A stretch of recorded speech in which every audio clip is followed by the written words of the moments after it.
ABP আনন্দ সারাক্ষণ কাল 24 ঘন্টা ধরে দেখিয়ে গেছে তৃণমূল দেখলেই জব্বর খবর, চোখ নেই কান নেই, দেখতে পায় না, কয়েকটা টিভি চ্যানেল বাড়াবাড়ি করে উত্তেজনা চড়াচ্ছে। এটা আমি আপনাদের কাছে আবেদন জানাচ্ছি। এখন এরপর যদি আবেদনে কান না হয় তখন আমি আইনের পথ দেখব।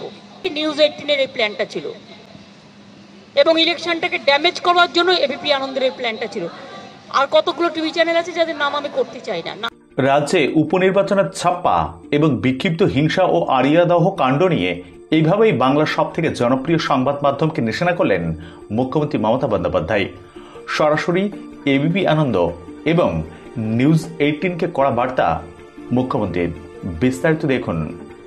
আড়িয়াদহের কীর্তিমান জয়ন্ত সিংহের একের পর এক ভিডিও সোশ্যাল মিডিয়ায় ভাইরাল, জানিয়ে তোলপাড় রাজ্য রাজনীতি। এই ঘটনায় বৃহস্পতিবার বোম্বাই রওনার আগে প্রথমবার মুখ খুললেন মুখ্যমন্ত্রী মমতা বন্দ্যোপাধ্যায়। গোটা ঘটনায় ব্যারাকপুরের অধুনা বিজেপি নেতা অর্জুন সিংকেই দুষলেন তিনি। দমদম বিমানবন্দরে ঢোকার আগে তিনি বলেন, 2021 সালের ঘটনা নিয়ে ভোট ড্যামেজের জন্য 72 ঘন্টা ধরে একই খবর দেখানো হচ্ছে। সেই সময় অর্জুন সিং সেখানকার সাংসদ ছিলেন। যারা এই ঘটনা ঘটিয়েছে তারা এখন জেলে। 29 জন গ্রেপ্তার, চোখ নেই কান নেই, দেখতে পান না। পুলিশের কাছ থেকে তথ্য জানান।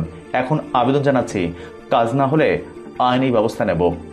একই সঙ্গে উপনির্বাচন ইস্যুতে তিনি বলেন, একটা বুথের একটা ঘটনা নিয়ে এবিপি আনন্দ সারাক্ষণ কাল 24 ঘন্টা ধরে দেখিয়ে গেছে। আর কোনো খবর নেই, একটাই খবর, তৃণমূল দেখলেই জব্বর খবর।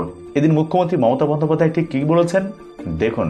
একটা বুথের একটা ইনসিডেন্ট নিয়ে এবিপি আনন্দ সারাক্ষণ কাল 24 ঘন্টা ধরে দেখিয়ে গেছে। আর কোনো খবর নেই, একটাই খবর, তৃণমূল দেখলেই জব্বর খবর।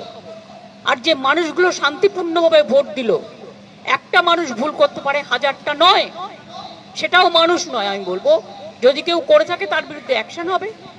29 জন অ্যারেস্ট হয়েছে, চোখ নেই কান নেই, দেখতে পায় না, কয়েকটা টিভি চ্যানেল বাড়াবাড়ি করে উত্তেজনা চড়াচ্ছে, প্ররোচনামূলক বিবৃতির মাধ্যমে লোককে মিসলিড করছেন, ভুল বোঝাচ্ছে। আর অপসংস্কৃতির কাণ্ডারি হয়ে এরা মোদি মিডিয়া হয়ে গেছে। আমি আপনাদের বলবো, আপনাদের কিছু ক্রস চেক করার থাকলে, নবান্ন তো আমাদের সবাই থাকে, আমরাও থাকি, আপনারা ক্রস চেক করে নিন, পুলিশের কাছে ক্রস চেক করে নিন যে অ্যাকচুয়াল কি ঘটনা ঘটেছে। এমনকি পুলিশ যখন বলছে, ইনফরমেশন দিচ্ছে, তখনও সেটাকে আপনারা ক্যারি করছেন না। Just one sided news carry হচ্ছে। কারণ তা নাহলে বিজেপি আপনাদের ইনকাম ট্যাক্স রেড করবে, সিবিআই রেড করবে, ইডি রেড করবে। এটা দীর্ঘদিন চলতে পারে না। এটা আমি আপনাদের কাছে আবেদন জানাচ্ছি। এখন এরপর যদি আবেদনে কান না হয় তখন আমি আইনের পথ দেখব। সরি, এটা আমায় বলতে আমি বাধ্য হলাম। তার কারণ ইলেকশনটাকে সামনে রেখে নিউজ 18-এর এই প্ল্যানটা ছিল এবং ইলেকশনটাকে ড্যামেজ করার জন্য এবিপি আনন্দের এই প্ল্যানটা ছিল।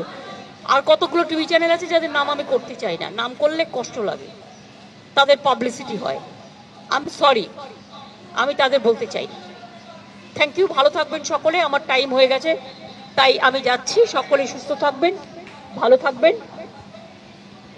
আমি চাই উল্টোরথ এবং মহরম সবকিছু শান্তিপূর্ণভাবে হোক, যাতে কোনো অসুবিধে না হয়। এটা সব। আজকে আমি কোশ্চেনের উত্তর দিতে পারছি না, because I am late now.